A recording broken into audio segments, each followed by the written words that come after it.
నిజం చెప్పండి ఫ్రెండ్స్, మీలో ఎంతమందికి స్టవ్ మీద కాగుతున్నటువంటి చారుని గ్లాసులో పోసుకొని వేడివేడిగా ఊదుకుంటూ తాగడం అలవాటు?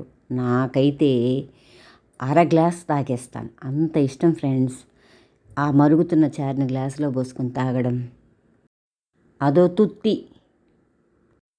ఇవాళ మన ఛానల్లో రెసిపీ వచ్చేసి అలాంటి ఘాటైన మిరియాల చారు ఎలా చేయాలో చూపించబోతున్నా ఫ్రెండ్స్. ముందుగా 2 స్పూన్స్ మిరియాలు, 1 స్పూన్ జీలకర్ర, 4-5 వెల్లుల్లి రెబ్బలు మిక్సీ జార్లో వేసి మెత్తగా గ్రైండ్ చేసి పక్కన పెట్టుకోండి. తర్వాత ఒక పెద్ద టమాటాని సన్నగా ముక్కలుగా కట్ చేసుకోండి. స్టవ్ వెలిగించి బాండీ పెట్టి ఒక పెద్ద స్పూన్ నెయ్యి వేయండి. నేతి పోపులో బ్రహ్మాండంగా ఉంటుంది ఈ రసం. 1 స్పూన్ ఆవాలు వేసేసి వేయించేసేసి కాస్త ఇంగువ, ఎండుమిర్చి వేసేసి మనం మిక్సీ పట్టుకున్నాం కదా, ఆ పౌడర్ అంతా అందులో వేసి వేయించేసేసేయండి. ఆ తర్వాత కట్ చేసుకున్నటువంటి టమాటా ముక్కలు కూడా అందులో వేసేసి బాగా వేగనివ్వండి, మగ్గనివ్వండి 5 మినిట్స్. ఆ మూకుల్లో నీళ్లు పోసేసి చింతపండు రసం కాస్త పీచులు లేకుండా తీసేసి కలిపేసేసేయండి.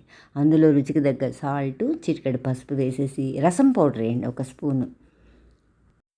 ఆ రసమంతా బాగా తెల్లాక కరివేపాకు, కొత్తిమీర యాడ్ చేయండి. అంతే, ఎంతో రుచికరమైన ఘాటైన మిరియాల రసం రెడీ అయిపోయింది. ఒక బౌల్లో తీసుకొని వేడి వేడి అన్నంలో తింటే ఆ కిక్కే వేరప్ప, అద్భుతంగా ఉంటుంది friends.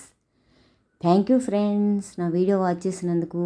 Please like, share and subscribe my channel. Thank you.